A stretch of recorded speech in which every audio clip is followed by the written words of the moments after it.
ગુણાતીતનો કવચ પહેર્યા પછી કાળ કર્મ અને માયા આડે નહીં આવે. આ લોક અને પરલોક બંનેમાં આપની કઈ રીતે રક્ષા થશે તે સાંભળીએ આ સુંદર પ્રવચનમાં. યોગીજી મહારાજ એક સુંદર વાર્તા જેવું કહેતા, લંડનને લગતી વાર્તા છે કે એક સમયની અંદર હિન્દુસ્તાનમાં એક બહુ મોટા શેઠ હતા.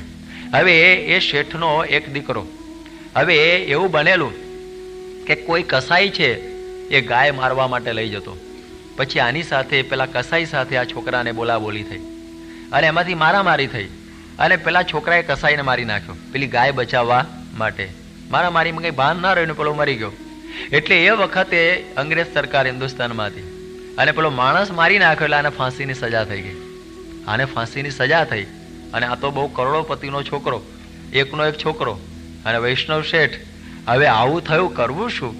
એનો કોઈ ઉપાય હવે જડે એવો નહીં. એણે વકીલ રોક્યો કે ભાઈ તું ગમે તેમ કર, કરોડો કે અબજો રૂપિયા ખર્ચવા હોય તમે ખર્ચી નાખીએ, પણ અમારો છોકરો જીવી જાય એવું કર.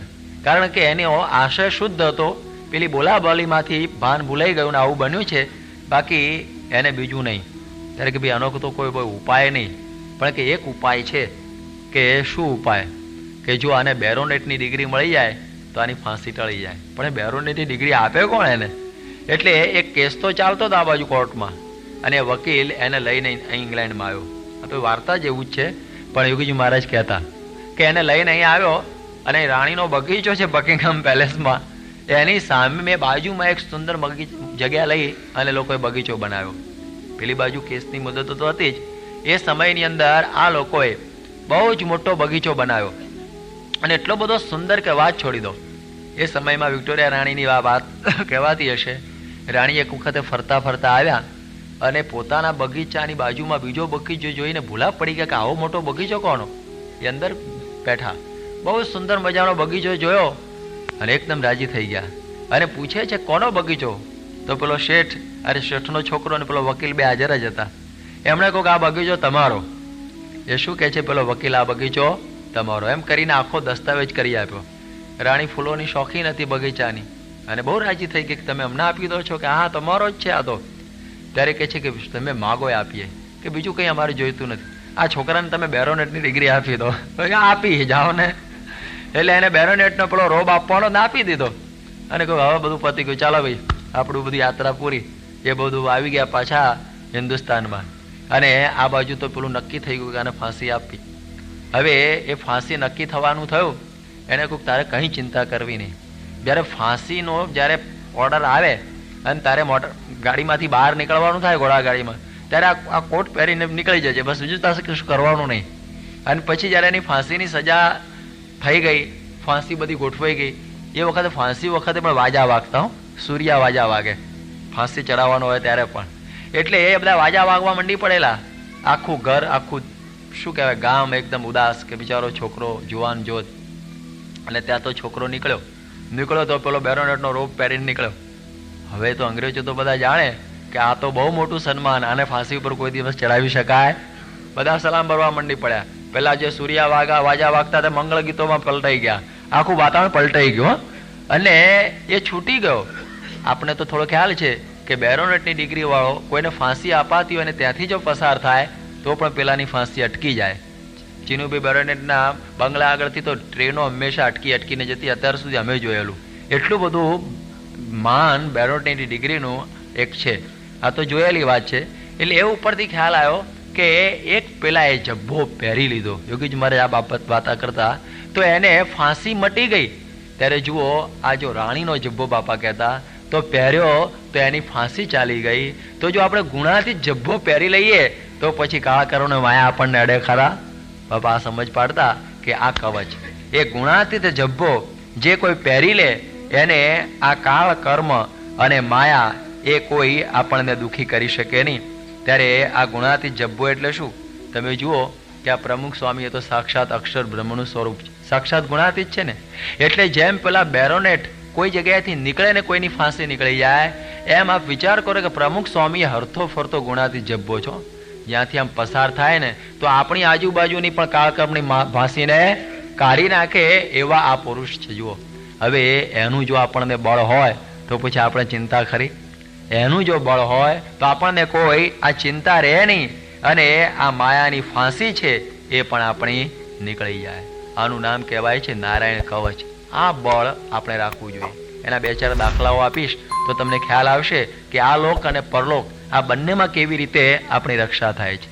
એક ગુજરાતની અંદર ઉત્તર ગુજરાતમાં પલિયળ ગામ છે અને એના એક ગોવિંદભાઈ કરીને એક ભાઈ, એ પોતે કાબુલમાં હતા, અફઘાનિસ્તાનમાં, અને પછી કાબુલથી કંદહાર તરફ જતા હતા બસની અંદર. બધા 60-70 ભાઈઓ પણ હતા અને ત્યાં બધા પઠાણો આવી ગયા અને બસને રસ્તામાં રોકી અને પછી બધાને ઉતાર્યા, બધું લૂંટી લીધું અને પછી મશીન ગનો ગોઠવી અને બધાને ઉડાડી દેવાનું ગોઠવ્યું. હવે તો બીજું શું કંઈ બાકી રહ્યું નહીં અને બધા તો બેબાકડા બની ગયેલા. અને ત્યાં આ ગોવિંદભાઈ ખાસ સત્સંગી, એટલે તરત જ બિચારા સ્વામિનારાયણ કરવા માંડ્યા અને બધી મૂર્તિઓ લઈ ગયેલા અહીંથી હિન્દુસ્તાનમાં. એ અક્ષર પુરુષોત્તમની પ્રમુખ સ્વામીને ગોઠવીને છેલ્લી કે પૂજાને પ્રાર્થના કરેલું, કારણ કે આ તો મશીન ગન જ સામે આમ બરોબર જ છે, માઇક છે ને એવું, એટલે કે હવે તો જવાનું. અને ત્યાં એક પઠાણની નજર ગઈ કે પેલો શું કરે છે, આમ બધા રડે છે, આઘા પાછા થાય છે ને પેલો શું કરે છે ખૂણામાં. એ કે ભાઈ શું કરવું છે? એ કે હવે કરવાનું કંઈ નહીં, આ છેલ્લું ભગવાનને સંભાળી લઉં અને પછી જે થવાનું હોય થાય. પેલાને એમ થયું કે આવો પાક આદમી આ બસમાં પવિત્ર છે, ગમે તે કોઈ પણ ભગવાનની પૂજા તો કરે છે ને, માટે આપણે આ મારીશું તો પાપ થાય. એમણે કહ્યું ચલો બધાએ પાછા ચડી જાઓ, તમારી મિલકતો લઈ જાઓ. એ લોકોએ પણ ત્યાં બંદગી કરી અને કોઈક અમારાથી આ પાપ થતું અટકી ગયું. 60 એક ગોવિંદભાઈ લઈને બચી ગયા. આ ગોવિંદભાઈએ મને રૂબરૂ વાત કરેલી આ વાત છે. ત્યારે આપણને ખ્યાલ આવે કે એક ઈષ્ટ બળ એ કેવું એક અદ્ભુત બળ હોય છે કે મોટા ભય થકી પણ આપણી આ રક્ષા થઈ જાય છે. હમણાં હનકોપ આવેલા ને, પાછી પાછા કાલ પરમ દિવસ આવશે. એ પણ જ્યારે કરાંચીમાં દરિયામાં નાવા ગયેલા અને કરાંચીમાં શાર્ક માછલી એની નજીક આવી ગયેલી અને એને એમ થયું કે હવે તો મને આ શાર્ક જ ખાઈ જશે. પણ બાપાએ કંઠી પહેરાવેલી અને સ્વામિનારાયણ શીખવાડેલું, એટલે તરત જ એ જ સ્વામિનારાયણ એ જ્યાં ભજન શરૂ કર્યું, માછલી આમ જતી રહી અને એ બહુ ઊંડો નાવા ગયેલો, લગભગ 1.5 કિલોમીટર અંદર, અને એકદમ પાછો ફેંકાઈ ગયો, કોણ જાણે કેવા બળથી, સીધો કરાંચીના દરિયાની રેતી ઉપર આવી ગયો. અને એ વખત એને ખબર પડી કે આ પ્રમુખ સ્વામી મારી રક્ષા કરી. આનું નામ કહેવાય છે ને જળમાં પણ રક્ષા, સ્થળમાં પણ રક્ષા. આ દાખલાઓથી ખ્યાલ આવે કે કેવી પ્રકારે આ બળ કેવું કામ કરે છે. બાકી એ વખતે તમારી પાસે એટમ બોમ્બ હોય તો આ કરો હું, એ વખતે બીક લાગી હોય તો કશું ના થઈ શકે. એટલે આવા બધા રક્ષા થઈ જતી હોય છે. એક આપણા ભક્ત ચિંતામણીના પાઠ કર્યા હશે તમે બધાએ 2 શતાબ્દીમાં, તો એમાં પરચાના પ્રકરણમાં નાગદાન સોનીનો એક પરચો આવે છે રાજુલાના, અને પોતે હોડીમાં બેસીને મુંબઈ તરફ આવતા અને કંઈક જાજરૂ જવું હતું, એટલે એ વખતે તો હોડીના એક ખૂણા ઉપર જવાનું રહેતું પહેલાના સમયમાં, અને એમાં બિચારા પડી ગયા. હવે તો ડૂબી જ જાય ને ભર દરિયામાં. ત્યાં તો સ્વામિનારાયણ કરતા પડ્યા તો આટલું જ પાણી કેર સમાણું, અને ત્યાં ઉભા રહ્યા ઘણા વખત લાંબે જઈને. પછી પેલા ખારવાઓને ખબર પડી કે પેલા નાગદાન ગયા ક્યાં, પછી ખબર પડી કે દેખાતા નથી, હોડી પાછી લઈ ગયા પેલું વાણ, અને ત્યાં તો આટલા પાણીમાં ઉભેલા ભર દરિયામાં આટલું પાણી કોઈ દિવસ બને ખરું? એ બધા ખારવાઓ સત્સંગી થઈ ગયા કે આ તારા સ્વામિનારાયણ તને બચાવ્યો, બાકી આ બચાય એવું નથી. આનું નામ કહેવાય આ નારાયણ કવચ, કે એ આપણને મોટા મોટા ભય થકી આ રક્ષા કરી લેતું હોય છે. તમે જુઓ પરીક્ષિતની પણ વાત સાંભળી છે ને, કે પરીક્ષિત એના ઉપર પેલા દ્રોણાચાર્યના પુત્ર અશ્વસ્થામાએ બ્રહ્માસ્ત્ર છોડેલું. કોઈ ગર્ભ ઉપર આવું છોડે નહીં હો, પણ પેલો મહાપાપી અશ્વસ્થામા, અને એને પાંડવોનું કુળ કાઢી નાખવું હતું, વંશ કાઢી નાખવો હતો, એ બ્રહ્માસ્ત્ર નાખેલું. પરીક્ષિતનો તો બિચારાને ભાને નહોતું હો કે મારા ઉપર આ પડ્યું છે, પણ એના પૂર્વજોને એ ભગવાનનું બળ એવું કે ભગવાને એની રક્ષા કરી. આજુબાજુ ગદા લઈને ફરવા માંડ્યા, એ બ્રહ્માસ્ત્રની અસર થઈ નહીં. આપણે થોડો બીજો પણ ખ્યાલ હશે કે જ્યારે દ્રોણાચાર્ય પણ અર્જુન ઉપર બ્રહ્માસ્ત્ર છોડેલું, ગુરુએ શિષ્ય ઉપર છોડેલું, અને બ્રહ્માસ્ત્ર તોડી નાખે એવું હતું, પણ શ્રી કૃષ્ણના બળે અટકી રહેલું.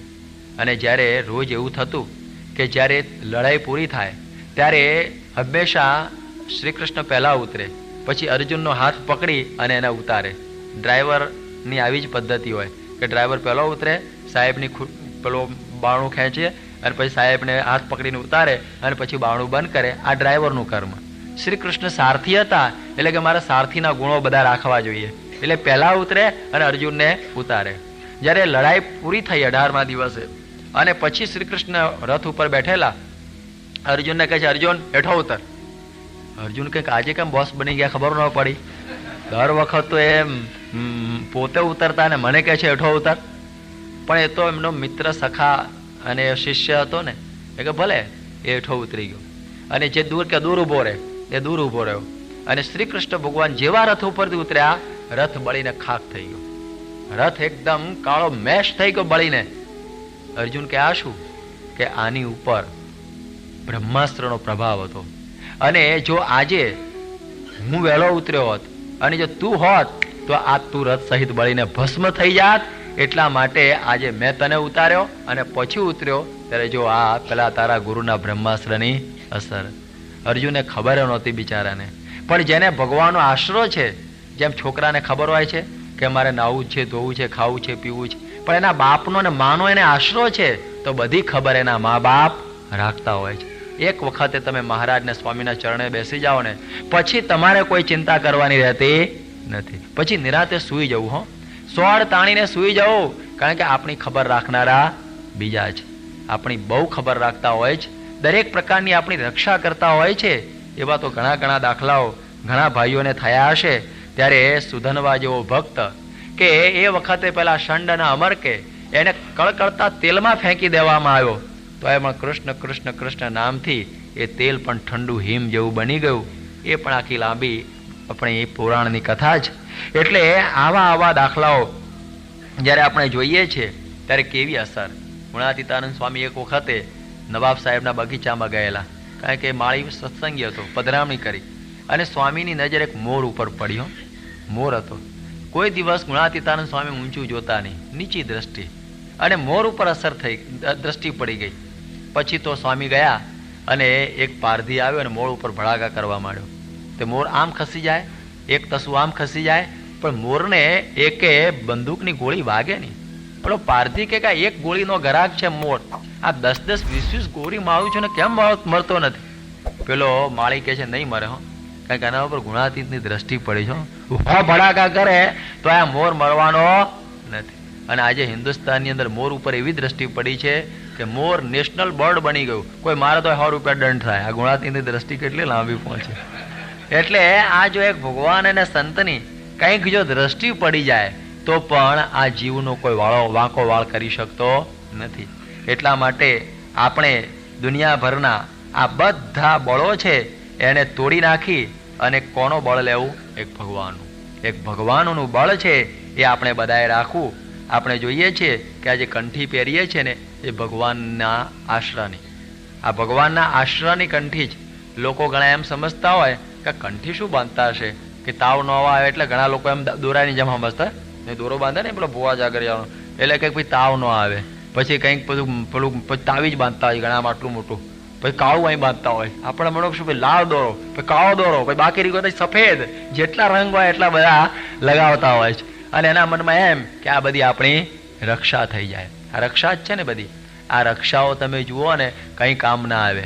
તમે જુઓ કુંતાજીએ કેટલી રક્ષા પેલા અભિમન્યુને બાંધેલી, તો એ હાથમાં કોઠામાં એ ઉડ્યો. એટલે આ બધી લોકની રક્ષાઓ એ તો બધી કંઈ કામમાં નહીં આવે. ઘણા લોકોને એવી એક વહેમોની રક્ષાઓ માની લીધેલી હોય છે. એ પણ આપણે સત્સંગીઓએ ને બધાએ સમજવા જેવું છે કે વહેમોથી કંઈ ઠેકાણું પડવાનું નહીં. ઘણા લોકો એમ હોય છે કે ચાલો દોરો બાંધી લો, કંઈક માદળિયું બાંધી દો તો કંઈ આ ન થાય તે ન થાય. એ બધા માદળિયા દોરાન બધું પડ્યું રહેશે અને દેહ કંઈ રહેવાનો નથી. યાદ રાખીએ કે આ રક્ષા જીવની રક્ષા છે. આ જે કંઠી છે એ જીવની રક્ષા માટે, દેહની રક્ષા માટે નહીં. કંઠી પહેરેલો જીવવાનો છે, મરવાનો તો છે જ. જેને કંઠી પહેરેલી છે એ પણ એનો આવરદ આવી રહેશે તો મરવાનો તો ખરો. પણ એક ગેરંટી આ કંઠીની ખરી કે ગમે તે જો વાસના રહી ગઈ હશે તો પણ ફરીથી એને આ યોગ મળશે, પણ અધોગતિ તો થશે નહીં. એ નરકમાં નહીં જાય, યમપુરીમાં નહીં જાય, દુઃખને નહીં પામે, બીજી ત્રીજી યોનિને નહીં પામે. જો પૂરી વાસના જીતાઈ ગઈ હશે તો અક્ષરધામમાં જશે, અને બાકી રહી ગઈ હશે તો એને ફરીથી આ સત્સંગનો આવો સારો યોગ મળશે. એ આ કંઠીનો પ્રભાવ. એટલે શરણાગતિની કંઠી છે. આ કંઠી છે એ આપણે ભગવાનને શરણે જઈએ છીએ. એટલે એમાં કંઈ બીજો આશરો થઈ જાય છે. પછી એમ સમજે કે ભાઈ હવે આપણે વૈષ્ણવવાદી સ્વામિનારાયણ થઈ ગયા, શું થયું? એવી કોઈ ચિંતા કરવાની નહીં. એવા સમર્થ ગુરુ આપણને કંઠી બાંધનારા હોવા જોઈએ. બાકી કાન ફૂંકીને લો, હવા રૂપિયા મૂકો, લો કંઠી, એવી પ્રકારની વાત નથી.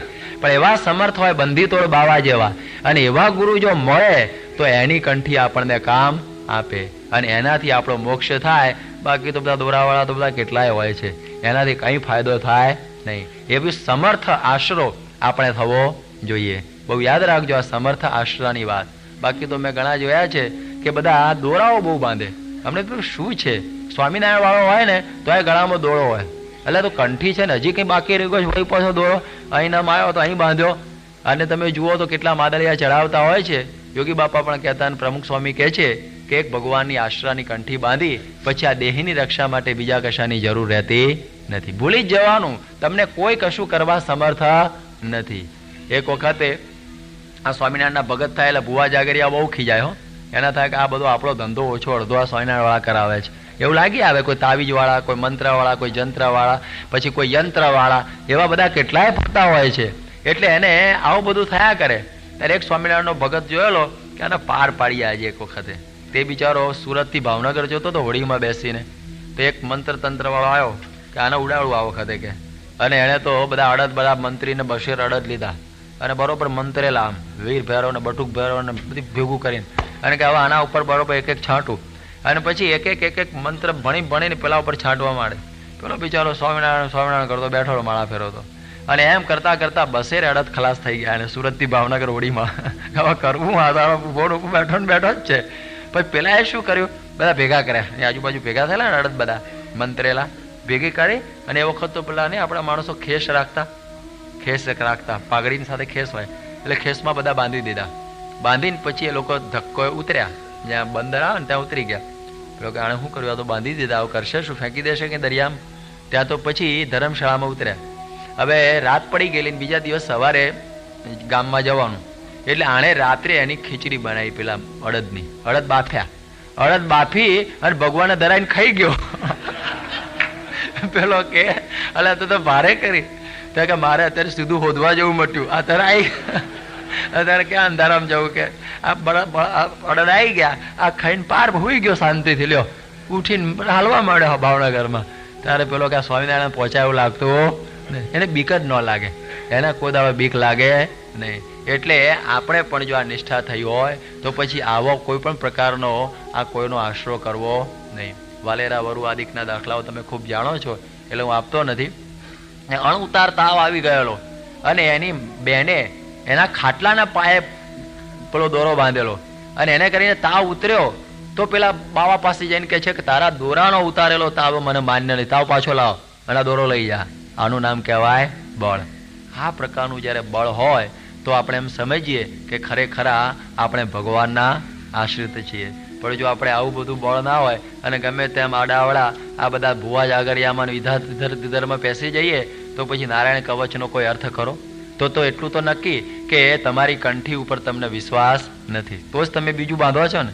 તમે જો બીજું બાંધો છો એ જ તમને ખબર આપે છે કે તમને તમારા ઈષ્ટદેવની અંદર પૂરો વિશ્વાસ નથી. જીવાડવું હોય તો જીવાડે અને મારવું હોય તો મારે, પણ હે સ્વામી મેં મારા દેહની રક્ષા માટે તમારો આશરો કરેલો નથી. જો એવી નિષ્ઠા થાય તો પછી એ પોતે રાજીને ભલે ને મરી જઈએ તો એ શું, પણ એની કોઈ દિવસે અવળી ગતિ થતી નથી, કારણ કે ભક્ત છે. અને શ્રી કૃષ્ણ ભગવાને ગીતામાં કહ્યું છે કે કૌંતેય પ્રતિજાનીહિ નમે ભક્ત પ્રણશ્યતિ, કે હે કૌંતેય તું જાણ કે મારો ભક્ત કોઈ દિવસે અધોગતિને પામતો નથી. સુચિનામ શ્રીમતામ ગેહે યોગ ભ્રષ્ટો ભીજાય તે, એ પોતે ઉચ્ચ ગતિને પામતો હોય છે.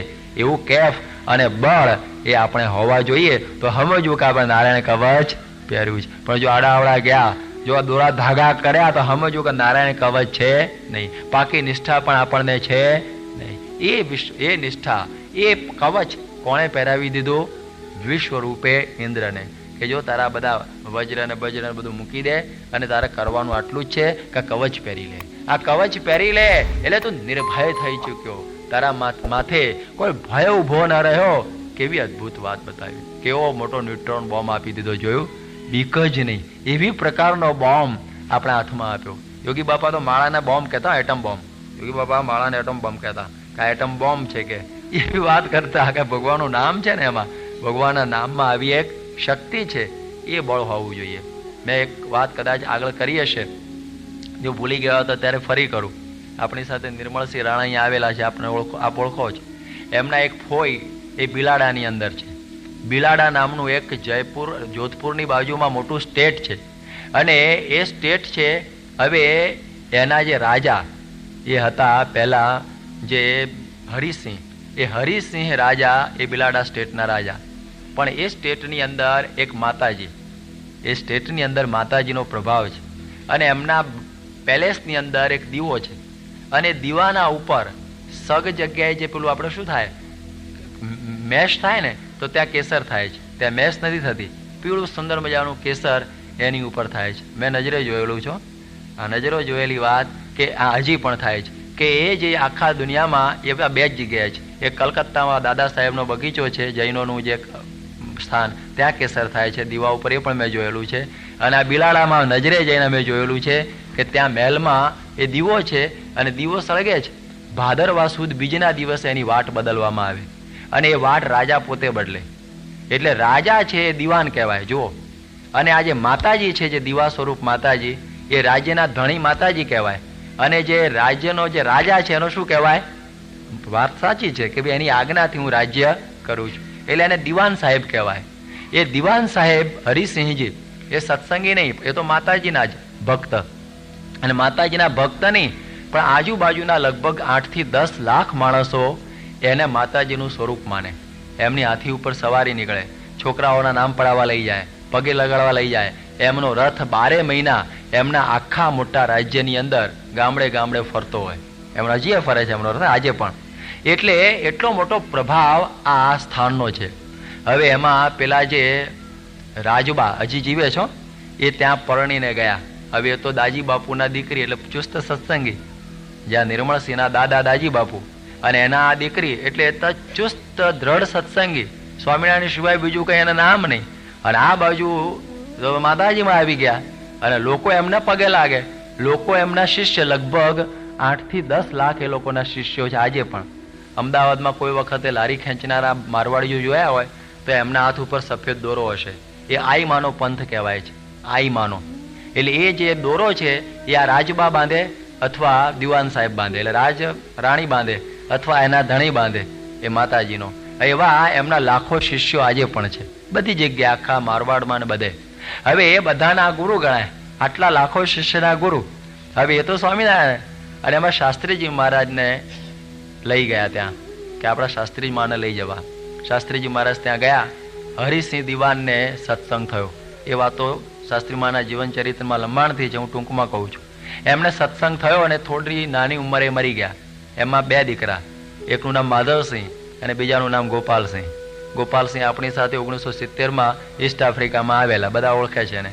હવે આ માધવસિંહ પછી તો દિવાન થઈ ગયા ને, અને પોતે પાછા ઓર્ડિનરી નથી, જાપાનની અંદર ઇલેક્ટ્રિક ફર્નેસના એક્સપર્ટ થયેલા છે, અને બહુ સારામાં સારા એન્જિનિયર છે આ માધવસિંહ, મારા ખાસ પરમ મિત્ર છે. હવે એ માધવસિંહ એ પોતે દિવાન બન્યા રાજા, પણ એની માએ એને આ ગળથુથી એમાં બેસાડેલું કે બેટા આપણા ઈષ્ટદેવ સ્વામિનારાયણ, આપણા ગુરુ શાસ્ત્રી મહારાજ યોગીજી મહારાજને પ્રમુખ સ્વામી. એટલે લાખો માણસો એમને ગુરુ માને. એમનો આ જે સત હજી ચાલે, એમનો દીવો હજી ચાલે. એ પોતે જ ચૂંટણીમાં ઉભા રહે છે, અને મેમ્બર ઓફ પાર્લામેન્ટ તરીકે એમને એમ ચૂંટાઈ જાય, કારણ કે જેટલા બધા શિષ્યો એને જ વોટ આપે, બીજા કોને આપે બિચારા. એટલે એને ગમે એટલી કોઈ પણ પક્ષમાં ગમે ત્યારે ઉભા રહે, પણ એ જ ચૂંટાય. આજે ત્યાં મિનિસ્ટર પણ આ વખતે થવાના છે. તમે જુઓ કે આટલું બધું એને છે, છતાં તમે એની પૂજા જોશો, કારણ કે અમે તો હારે બહુ ફર્યા છે. તો શ્રીજી મહારાજ, ગુણાતીતાનંદ સ્વામી, શાસ્ત્રી ભગતજી મહારાજ, શાસ્ત્રીમાં યોગીજી મહારાજ, પ્રમુખ સ્વામી સિવાય કોઈ માતા મહાદેવની મૂર્તિ હોય જ નહીં. આનું નામ કહેવાય નિષ્ઠા. આપણે તો ખાલી માતાને માનતા હોઈએ, પણ આ તો પોતે માતા સ્વરૂપ. એના કેટલા પડચા થાય, એની આટલી પૂજા થાય, એના દીવાઓમાં કેસર નીકળે, આટલું સત, અને એમાં જે સ્વામિનારાયણનું ભજન કરવું એની છાતીને ધન્ય છે કે નહીં? આજે વિચાર કરો કે આપણને 2-4 જણા માનતા હોય ને, તો આપણે તો કંઈક જો હું પણ કંઈક છું. 2-4 ઘરના જ ખાલી માનતા હોય તો એમ લાગે કે હું કંઈક છું. અને આ તો મેં નજરે એના શિષ્યો પણ જોયા છે, એમનો વૈભવ નજર જોયો છે, એમના મહેલો મોટા જબરજસ્ત જોયા છે, એમના ચાંદીના બધા થાળ અને ચાંદીનું બધું રાચ રચેલું જોયું છે, બધા ખુરશીઓને. હવે એ જ્યારે આપણા ત્યાં ગોંડલ મંદિરમાં એ રાજબા અને માધવસિંહ જ્યારે ભાષણ ઉટકતા હોય એ પણ તમે કોકે જોયા હશે, ત્યારે આપણને નવાઈ લાગે કે નિર્માનીપણાની તો હદ કહેવાય ને. એ વાસણ ઉટકે, એ લોકો ગોંડલના મંદિરમાં વાસણો ઉટકતા હોય છે. માધવસિંહ અમે પણ ઘણી વખતે વાસણો સાથે ઉટક્યા છે. ત્યારે આપણને ખ્યાલ આવે કે જેને આ કેટલું ઇષ્ટ બળ હશે, એને કેટલું એની માએ આ બેસાડેલું હશે. હજી બધા જીવે છે અત્યારે, એ બધા હયાત છે એની જેની વાર્તાઓ કહું છું તમને. ત્યારે આનું નામ કહેવાય ઇષ્ટ બળ. ત્યારે આ બળ જો આવી ગયું હોય તો પછી કોઈ ચિંતા આપણને રહેતી નથી.